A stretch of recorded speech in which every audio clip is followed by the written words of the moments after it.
Good evening and welcome to Lamentations from Albion. I'm your host, Cypher Duran, and with me is Alexis and Unity.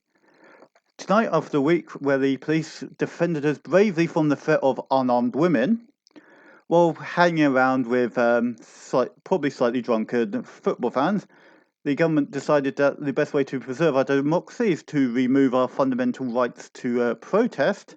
And I discovered that there's a rock on Hampstead Heath known as Free Speech Rock. I might be going there to have a cup of coffee with a t-shirt on. Anyway, this podcast is three angry English people ranting about how things have gone to pot in their once beloved country. Tonight we're covering how we can elect a better government, where this government is going wrong, and why the current government system is no longer, and probably never was, entirely fit for purpose. Good evening, Alexis. Hello. Good evening, Unity. Yeah, well, how are you doing? I'm fine. Well, given that I'm no longer allowed to complain loudly, I'm fine. I'll just whisper when I'm angry. Anyway, Alexis, how are you doing this fine day? Oh, I'm doing perfectly acceptable. Good. Right, on to the fun and exciting topic of electoral reform. Hooray! As a fully paid up member of the Liberal Democrats, I'm obsessed with electoral reform because that is part of the test you have to do before we're allowed to join. I think we should explain to everyone the makeup of one of us is a hardcore Labourite, Corbynite. One of us is a Liberal Democrat, and one of us is a radical punk anarchist. We'll let you guess which one's which.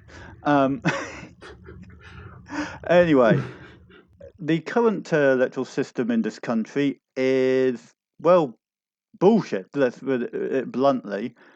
We've got a system which was designed when the number of voters could be in any area could be counted on one hand, all knew each other, and were quite possibly all related to each other.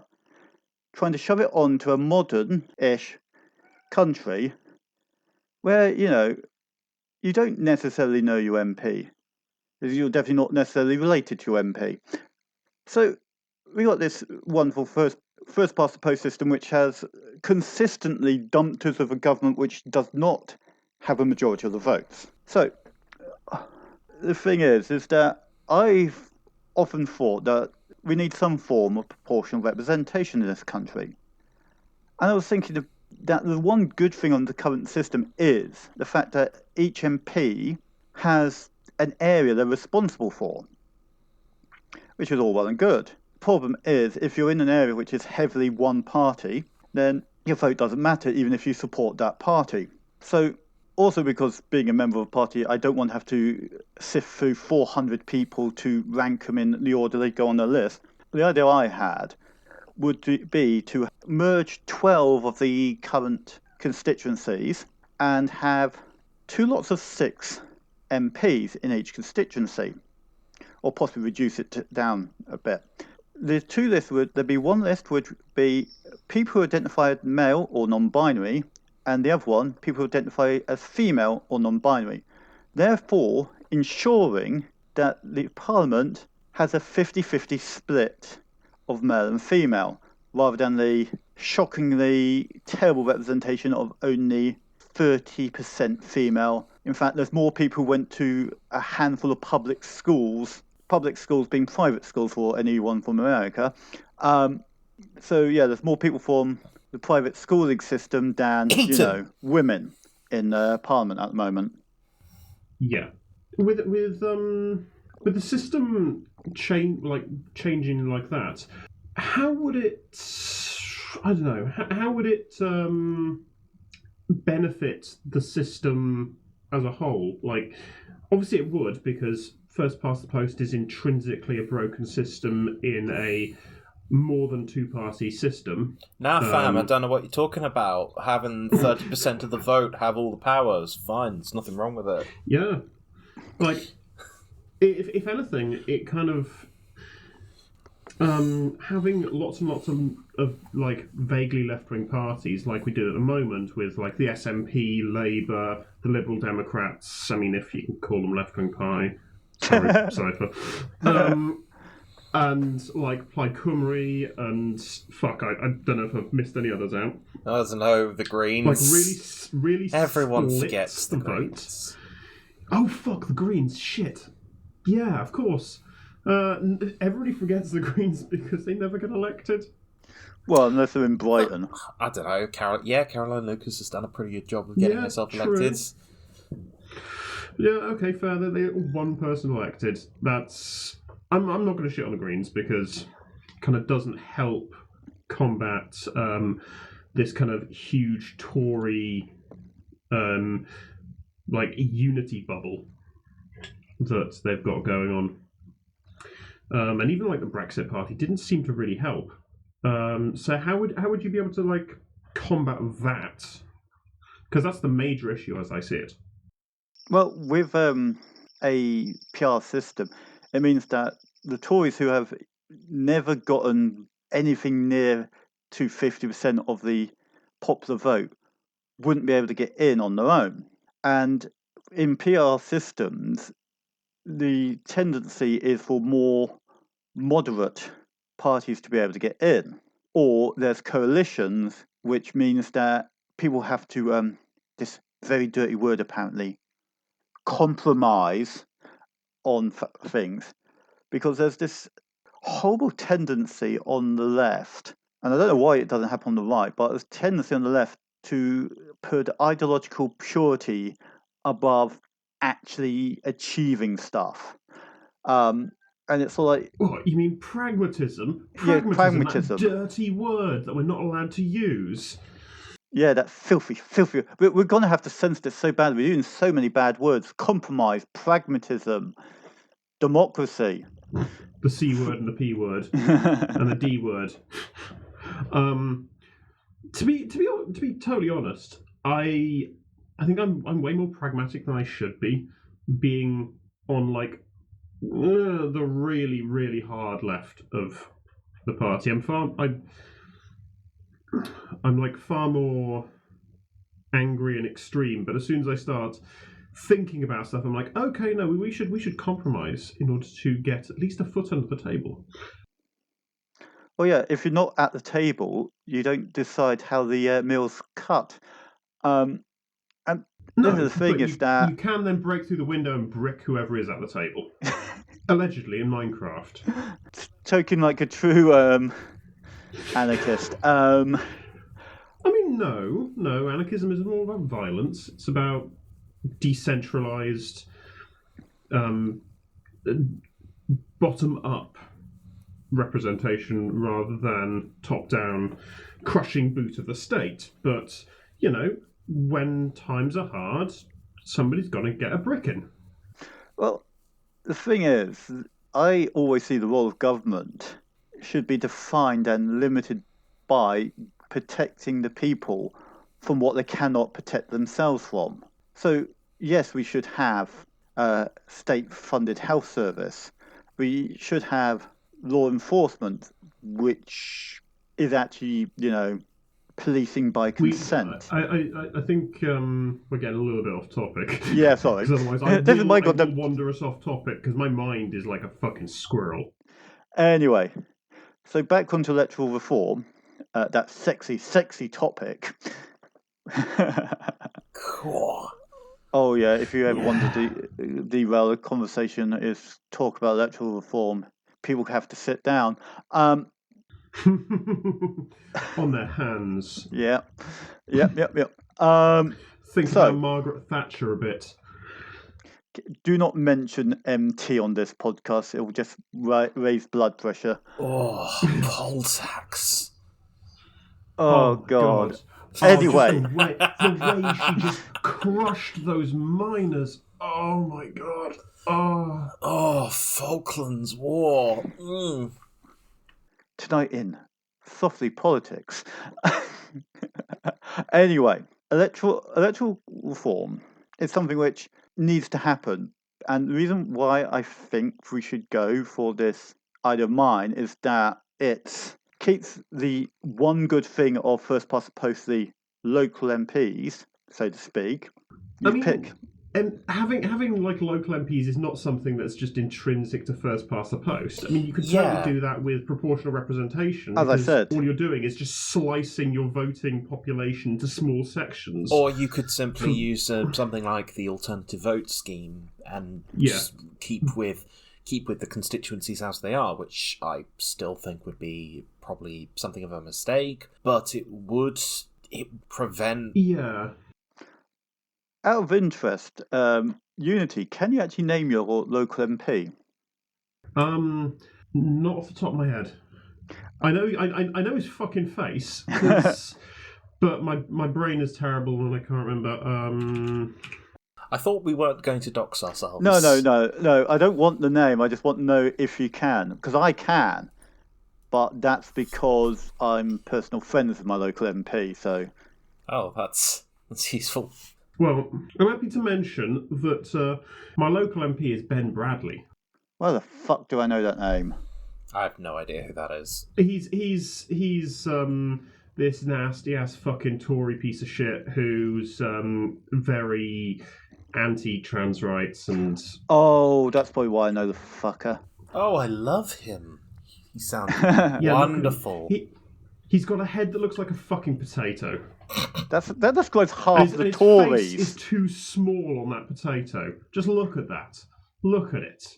I mean, this is perfect for an audio medium. Just ogling a photo of some gormless shite.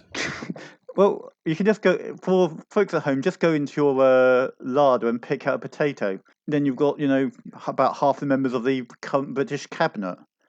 The other thought I've had, because, the media saturation, we get more in the media about American politics than our own, is that I was in the shower pondering how I would redo the American system, which is an idea which will never happen because you could never reform the American system. There's too many vested interests in it. But the thought I had was... No, you can't. The American system is far too entrenched and the country is far too big. Yeah. It's like... Like, imagine if our you added another layer on top of our system, so every MP you're electing is actually the Prime Minister of their own little country. That's basically... because states are essentially little countries. Yeah. Well... Or not so little countries. In the case of, like, Texas, for example, that's bigger than the entire UK. Yeah, and more populous than the entire UK, I think. And most of Europe. It's kind of insane. But, like, the American system, I think we should leave that for another time, because that's a whole thing in its fucking self. Okay, we can leave that to another time. Nice, Lan.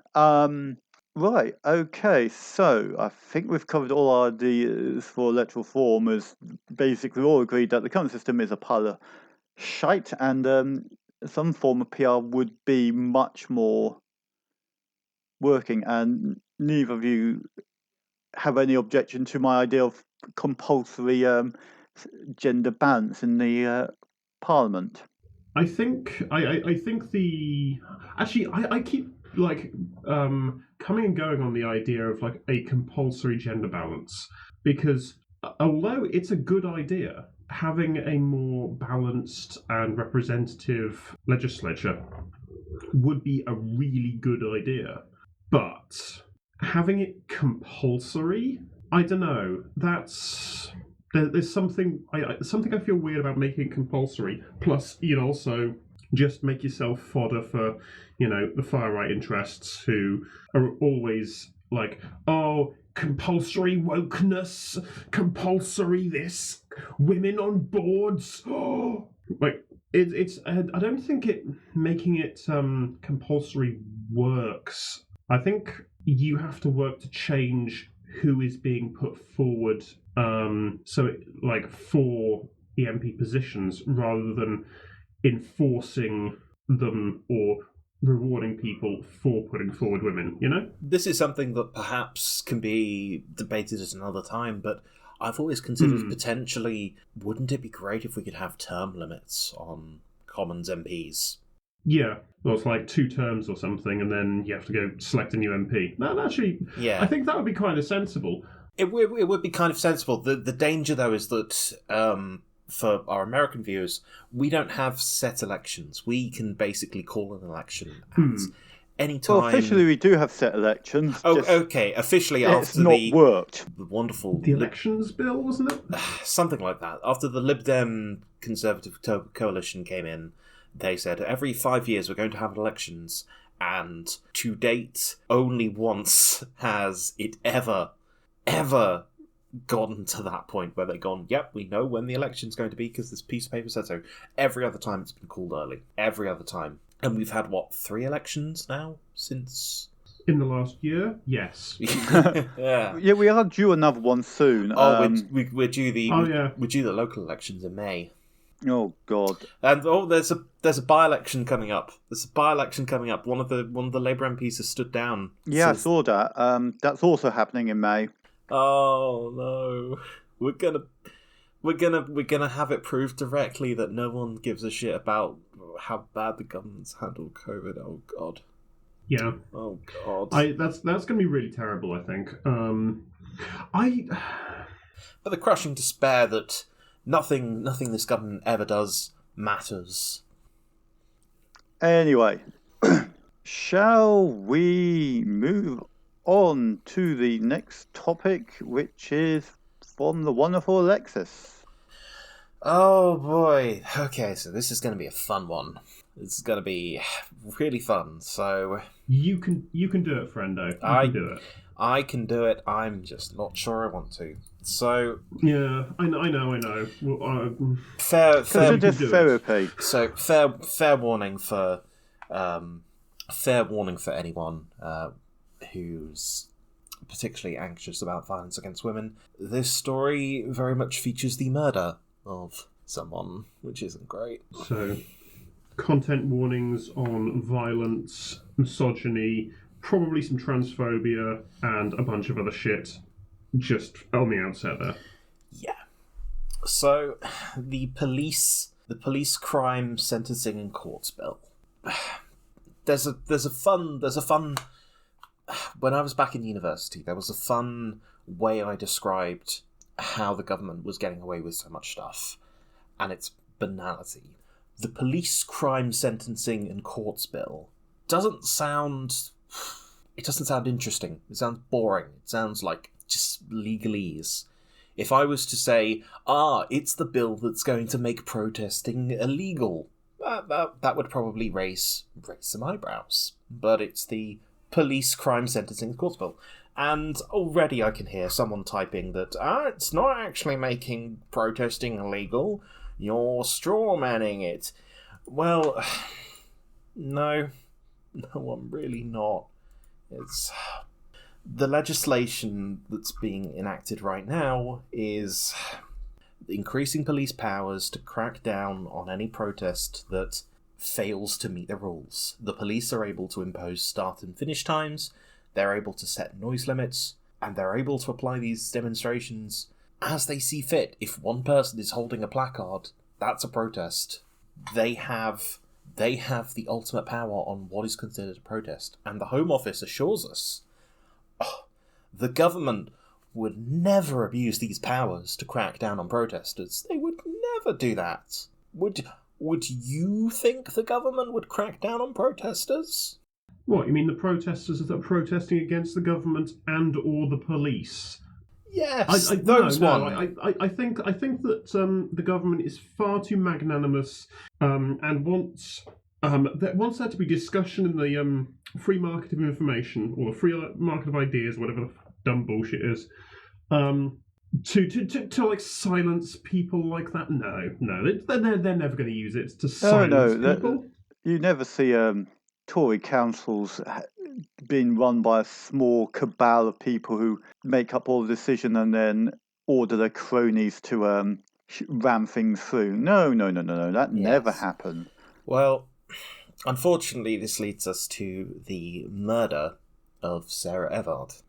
For those of you who don't know, because you might be out of the country. Sarah Evardt was a 33-year-old marketing executive who lived in London. She was reported missing.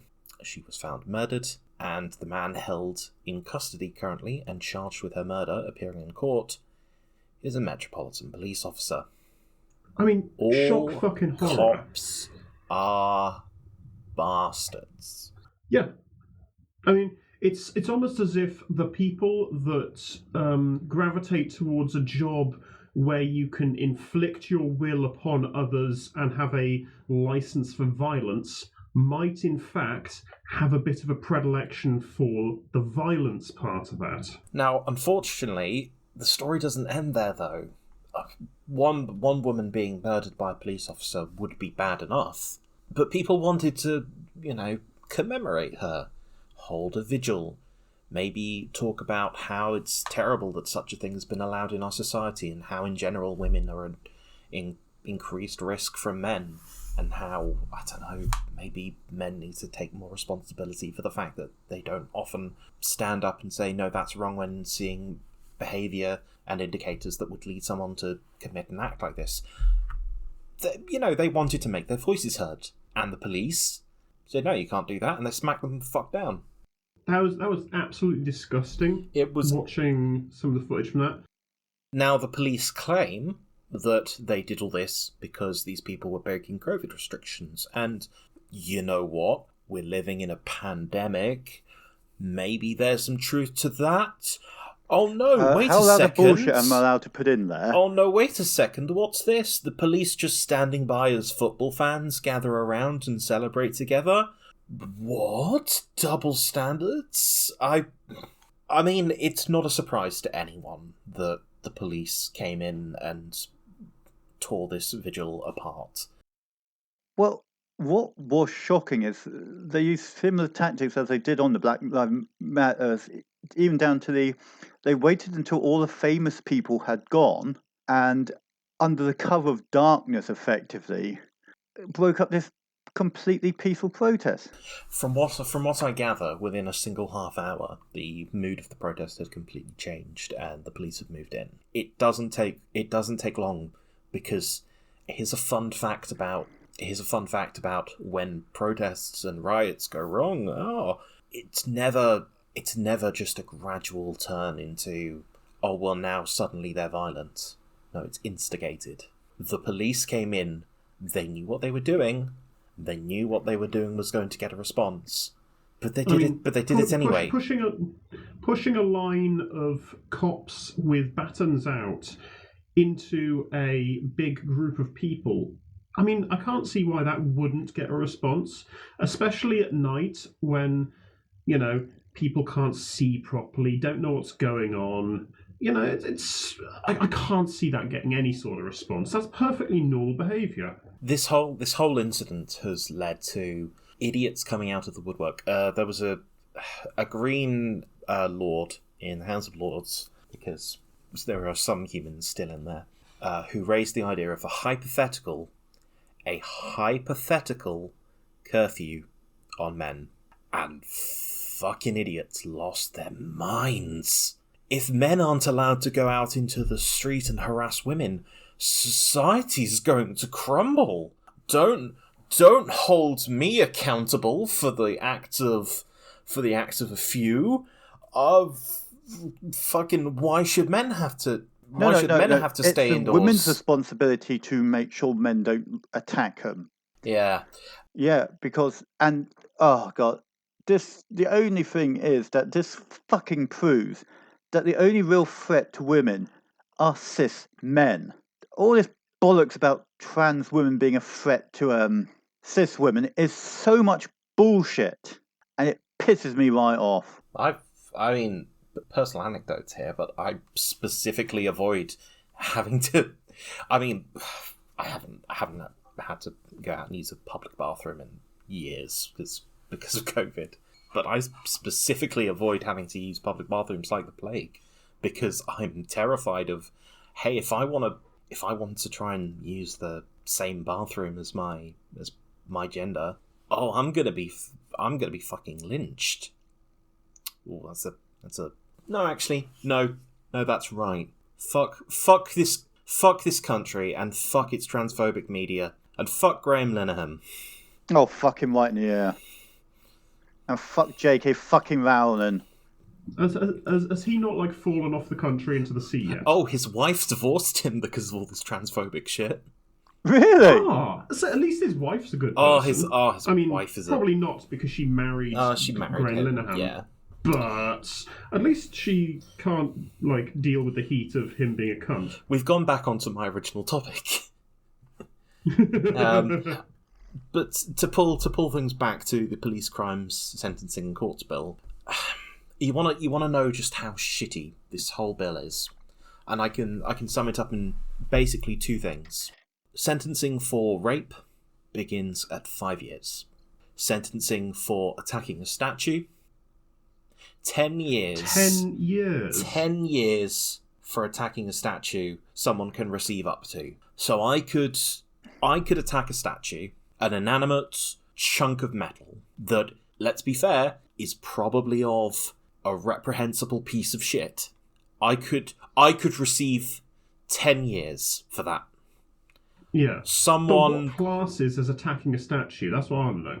Well, it probably depends who it's a statue of, really. Because I reckon pretty much anything that damages a statue would be considered attacking it. Especially people, like tagging it, like happens on a daily basis around the entire country for like totally non-political reasons. What about the statue in Glasgow or Edinburgh, the Duke of Wellington, which permanently had a traffic cone put on its head as... Oh, I love that one. Oh, is defacement going to be attacking it? And do pigeons count? Like, is climbing on it to take a fucking stupid selfie attacking it? Is pissing on a statue because you're drunk on a night out attacking it? That's the thing. We don't know, because this bill was rushed together, and it's a piece of shit. Hasn't even been published yet. It's been published, but I've read bits of it, and oh dear God, it's like, if you're too noisy, cause too much offence, you can be... Offence is how it's... I think is almost word to word what it says in it. But I thought facts were supposed to care about our feelings. Fuck. God, this is getting to be a bit sweary. You cannot... It was going to get sweary. It was going to get sweary. But you can't use something like a vague metric like offence. What the fuck does that even mean in a legal context? How do you define that? How do you... That doesn't make any fucking sense. It says a lot that the party who sides with the left are woke and are easily offended, and it says a lot that they're the ones who are bringing up this fucking criminalizing language. Like, this is what you have accused us of doing because we cancelled you on Twitter. Oh no, Jacob Rees-Mogg is a Victorian Dickensian villain. The evil leftists have ruined his life. Oh, no, mate. He's a multi-millionaire who lives in his own fucking universe. I think he's going to be fine. But the fucking millionaire who doesn't pay tax. For years, we've been accused of being the ones who are censoring free speech and are criminalising language. And then they turn around and do this. It's like, who could have possibly seen this coming? It's so damn obvious. And the thing is, the whole idea of criminalising language has never been something that, like, the left has ever done. It's always been, whenever we've had a Tory government or a right-wing Labour government, that we've criminalised basically vague ideas of stuff. Like, if I can just have a digression a second, if we look back to the Violent Crimes Reduction Act, which was the anti-knife crime, or ostensibly the anti-knife crime act that was brought out in the mid-2000s, in that it says that anything that looks like a gun is legally considered a gun. And the wording is literally that vague. So this happens time and time again. What about there was a knife crime bill that came out in response to everyone going online and getting those big fucking stupid looking knives that were like anti-zombie knives or whatever. And the deciding factor on that was if it looks dangerous or if it looks like an big spiky anti-zombie knife, then it's illegal. Otherwise, it's a normal knife and is not illegal. Given that I've managed to cut myself really badly on a butter knife before now, it's like it's like these vague laws with their stupid like they're really stupid wording. Like they are the bane of our political and legal system, and we need to fucking stop them. Fun fact, Unity. Would you believe it that the policing bill also increases stop and search powers to prevent duty for knife crime? oh, for fuck. Oh, it always does. They always throw things like that in the back end. I'm sure it's been proved numerous times that stop and search doesn't fucking work. It's like that statistic in America that white people are twice as likely to have drugs on them and three times more likely to not be arrested because they know they can get away with it. There's something like half as likely to be searched as people of other races. Yeah, it's basically like that. All of these, whenever you see a piece of legislation that has like, oh, we're going to add some extra powers for stop and search, or anybody above a certain amount of people is considered a thing. Like loitering is illegal. This is just ways to give the police powers to crack down on minorities who ostensibly quite like hanging around together because, you know, all the white people are really fucking racist in most of the areas they live in. And so, you know, you got a group of people, oh, they shouldn't be hanging around together, break them up, tell them to go their fucking separate ways or arrest them. What is worse is that they're going after the traveller communities with... Oh, yes, they're making trespass. They're basically doing things like they'll take away their... Adding... What, so that they're making trespass, the thing that's already illegal, more illegal? No. They are criminalising trespass. Yeah, trespass is a civil matter rather than a legal matter. Okay. It's unlawful rather than illegal, if you want to get to the pointless definition in terms there.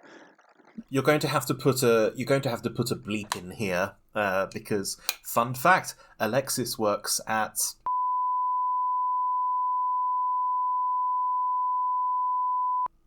This whole thing of criminalising trespass is...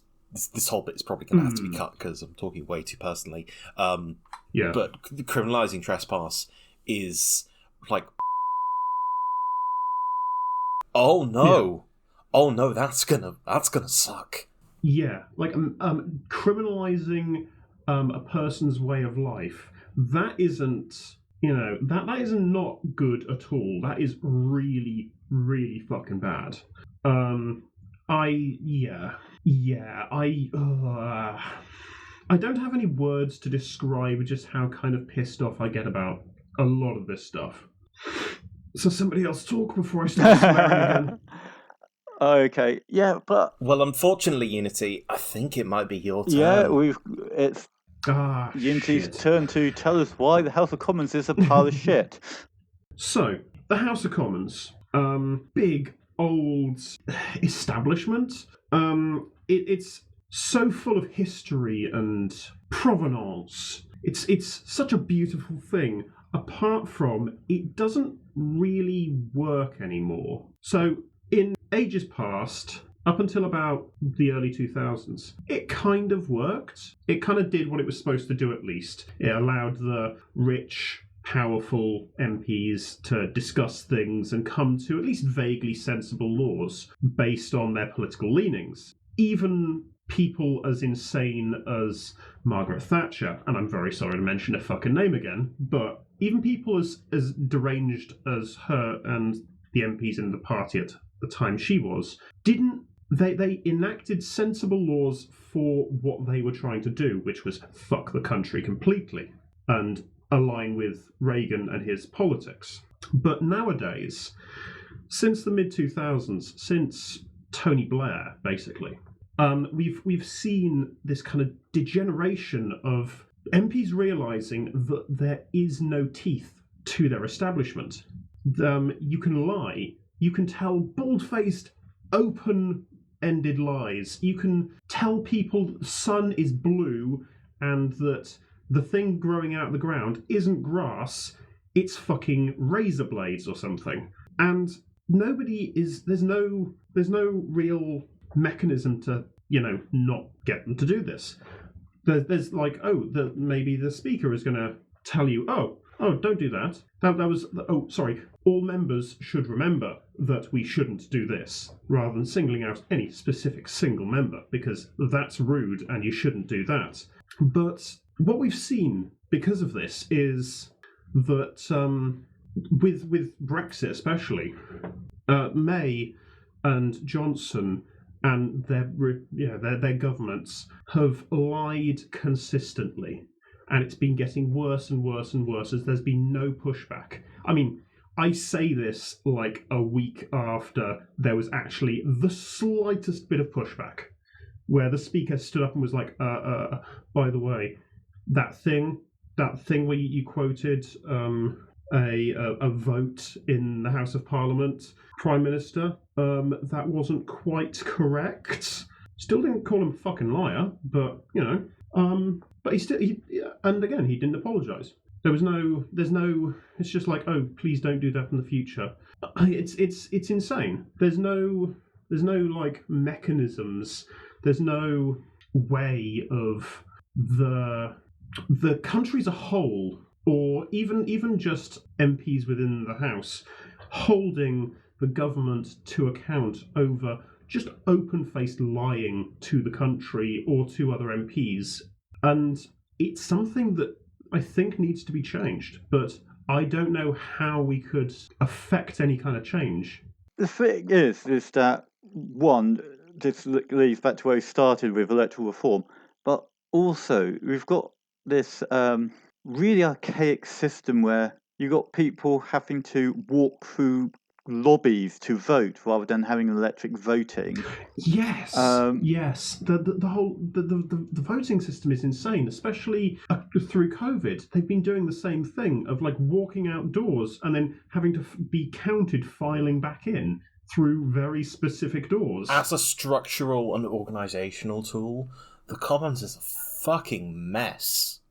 Yeah, it's like most of the British political system. It is a system that has been built on, iterated upon, but never revamped totally for the last, several hundred years. If you look at... People have just been putting band-aids and little bells and whistles on top of it until it's this massive teetering pile of band-aids and bells and whistles about to fall over. And it's kind of slow motion sliding to the side at the moment. I mean, if we want to talk about things that we can specifically point to in the House of Commons, the Speaker, the institution of the Speaker, is a fucking nightmare. That's 70,000 people who just don't get a say and don't get an MP. I forgot about Speaker. Because the Speaker is, for those fun fact about the British Commons, the Speaker is an elected member of Parliament who is dragged surreptitiously into the position by some tradition about how speakers used to be killed a lot. But they're a sitting MP, and because of the way that parties respect the position, because everyone has to respect the position, everyone has to respect tradition. You have to respect tradition. If you question tradition, you will be thrown into the dungeons. Because of that, actually, no one in the House of Commons to lock up naughty MPs. There was. Yeah, I think it's in Queen Elizabeth II Tower, as it is now. The clock tower, or it might be Victoria Tower. But yeah, there was a cell in the House of Commons for detaining MPs who acted illegally or unlawfully. But because of the fact that everyone respects the traditions and the Speaker of the House, no one runs against them. So that constituency, those 70,000 people, they don't get a say. They don't get to choose. That is... Well, it depends. It depends on like the speaker. Now, I would say that under John Bercow, they got a disproportionate amount of say during the last government, where he literally held the government's feet to the fire every single day. He was exceptional. And then they got him out as quickly as they goddamn could. But they couldn't. But the people in the constituency, they couldn't vote him out. That he was there by virtue of having existed. Because and he wasn't the greatest person throughout all of history as well. But like he at least did some stuff. He enacted political will through his office, and that was good. He is one of the few, like, he's a Tory, and his views are not that great still. Those are the caveats I'm going to put on this. But in this story, he's actually one of the heroes, where he has tried until he was persuaded to stand down.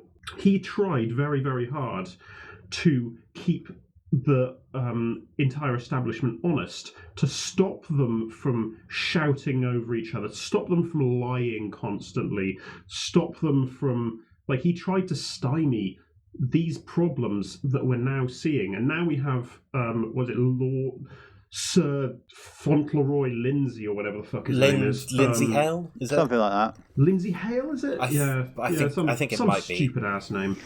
Yeah, another Tory, I think. But yeah, now he's there, and he's a much weaker. He's a much weaker person. personality. And I think you need a strong personality for a position like that to be able to, like, actually hold people to account.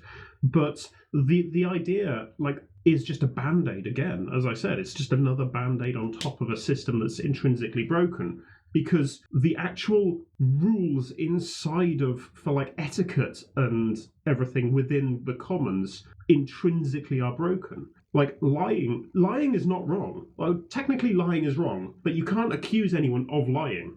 It's insane. The thing which gets me is if you look at the other parliaments in the country, the Scottish Parliament, the Welsh Synod, the Northern Ireland Assembly, even the London Assembly, as toothless as that is, if you look at just the seating arrangements, for one thing, they're all in a circle facing the speaker equivalent. And I know, at least in the Scottish Parliament, the equivalent of the speaker, the presiding officer, is elected each parliament. They have the Scottish national elections, and then the MPs then select for that parliament a new person. So everyone in Scotland's got to vote and to choose their MSP, and then within the Scottish Parliament, which does all its voting electronically, the only vote which is kept secret is the vote for who is presiding officer, so that he doesn't know who voted for, well, he or she doesn't know who voted for them, so they can't show favour to those who elected them into a position, and they only stay as speaker for the duration of that parliament, so between the two elections. And then next election they step down as thing and have to stand challenged like everyone else. And if we had a system more like that in a parliament which didn't, if we had the speaker elected for after each election, the other elephant. Maybe the idea of having a speaker in general is a bad idea. No, you need a presiding officer. Member, you need an umpire anyway. But maybe having them be a member of parliament is a bad idea. I think it speaks more maybe to the civil service should have somebody in there I think it speaks more to the nature of the Commons that for the last 30 years we've experienced what is so often called Punch and Judy politics. Because supposedly the opposition are supposed to be the chief body that holds the government's feet to the fire and keeps them accountable. But there's no mechanism to do it. That means nothing. Say, you should tell the truth, and then the speaker goes, oh, you're not allowed to tell people that they're lying. For as much as Prime Minister's questions is, or rather can be, entertaining, certainly not anymore, For as much as Prime Minister's questions can be entertaining, there's very little to actually see there. Very little substance other than getting sound bites onto the news. It's a scripted show. Yeah, it's there for getting, as I say, sound bites onto the news. It's essentially just like, the leader of the opposition and the Prime Minister have their little scripts, which they probably share. I don't know. They're all people from the same boys' club. Wouldn't be surprising if they do share their ideas beforehand. But basically, each person knows kind of what the other is going to be saying, and it's just a kind of, they talk past each other. It's this weird jousting match that doesn't mean anything. No. And then they sit down like, oh, we've done our political duty. And it's not. It's stupid. It's, as you say, it's Punch and Judy politics. It's a fucking show. Oh, most of the stuff which happens in chamber is a show. The closest thing work of government happens in committee. Yeah, the closest thing we have to actual accountability is committee, but for the most part, they're completely toothless. They can make recommendations, but if those recommendations are counter to what the government wants to do, they're not going to pay attention. Yeah, I mean, to be fair, in almost every government in the Western world, basically everything is done in committee anyway. Like, that's not something very unique to us. That's just a way of making this the legislation a bit more like easy to parse through, so everybody doesn't have to read it like in sitting on these uncomfortable benches or whatever. Oh, those benches are apparently really uncomfortable. And have chats. Yeah, but yeah, it doesn't make. Yeah, it just doesn't make sense that they've got these systems in. They've got systems in place that like having a specific jail cell for misbehaving MPs that I bet they've not used in the last 100 years. Actually, when did they last use it? I have no idea.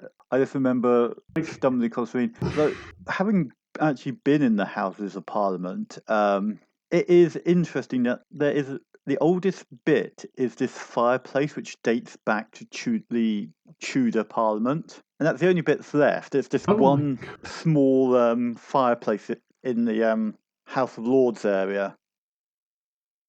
I mean, we're not going to tear the building down. It's a historic building. As much as changing politics would be a good thing, I don't think destroying historic buildings for the sake of it is a good look or a good way to move forward. But I think that certainly suggest moving the Commons. I certainly suggest moving the Commons out of there.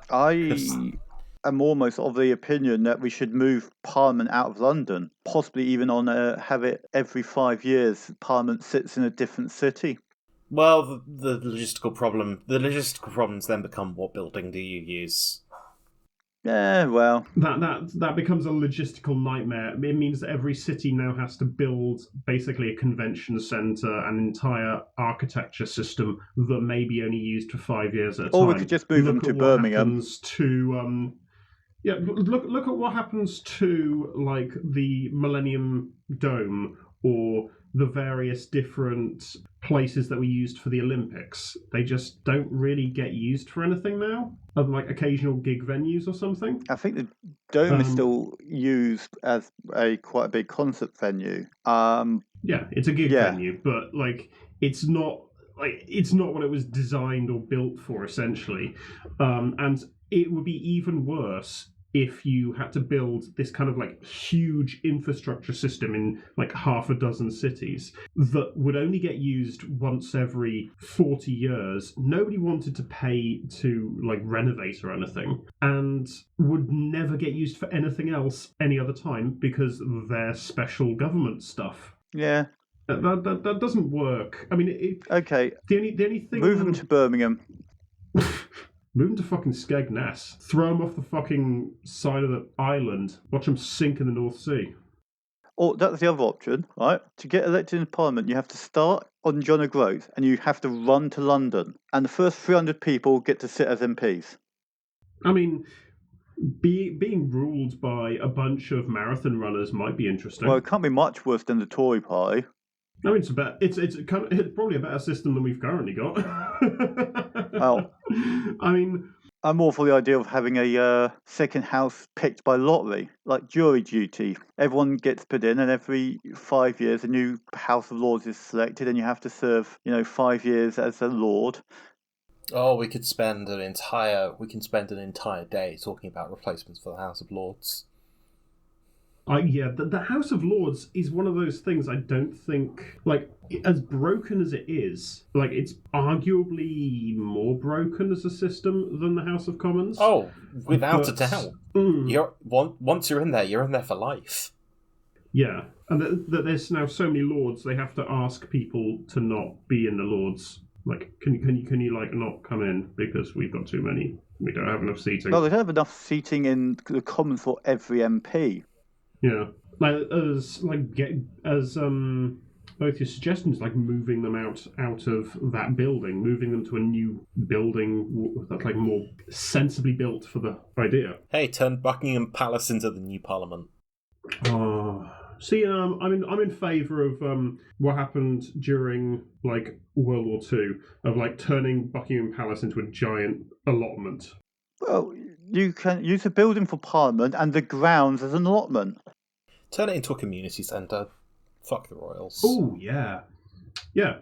Oh, that's the other thing we could do. Parliament elections by doing a Ninja Warrior. Whoever can complete the Ninja Warrior course. My God. I don't mean the bloody UK one. I mean the proper Japanese Ninja Warrior course. Yes. Which only 2 people have ever completed. That is how we should pick the MPs. Everyone who does Ninja Warrior. Anyone who can complete all 4 stages gets to be an MP. What about Total Wipeout? Yeah, Total Wipeout. Like, let's have it British. So this, like, the Japanese one.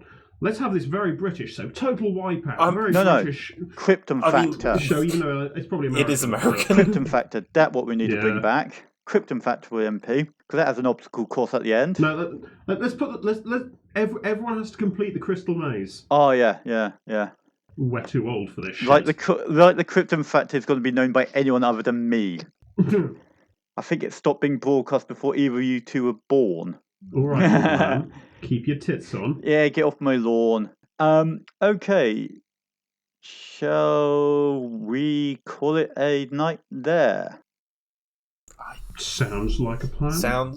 I don't have anything else to add. I'm either gonna keep on shouting about stuff, or I'm just gonna go and sit quietly in a corner and cry. Right. Don't cry too loud. The police might hear you. And that will count as a protest. I might be considered to your be crying offensive or whatever. Your crying is considered protest against Her Majesty's beautiful government. Her Majesty's perfect government. May they live forever. May Boris Johnson rule. Oh my God! Can you imagine? If Corbyn had actually been elected? Oh, don't. The Queen would be like seen as like the socialist Queen because it's her government. Oh, don't. In the right-wing media. Don't do that. Don't give me hope. I have no more hope for this country. I really don't. Okay. Well, how the hell do you find pinned comments? Because I've forgotten the bloody email address. Okay. There's a little pin on the top of Discord. Oh, what? That pin that says pinned messages? Yes, the pin that says pinned messages. Fun behind-the-scenes content. Okay. Now I'll do the proper ending. Well, thanks for listening. If you wish to send us any emails, the email address is lamentationsfromalbion, all one word, @gmail.com. I know, we're having to use a corporate email. I'm so sorry. Well, at least their motto is do no evil. You can also... No, they removed that. They took that out. They removed that. We are in the darkest timeline. Yeah. You can find us on Twitter at lamentationsforalbion. Or Lamentations1, because Twitter handles. And next week, well, we'll find something else to despair about, I'm sure. And so it's good night for me, Cypher Duran, my wonderful co-presenters, Alexis. Good night. And Unity. Goodbye. Good night, everybody. Try to sleep well. All cops are bastards. Eat the rich.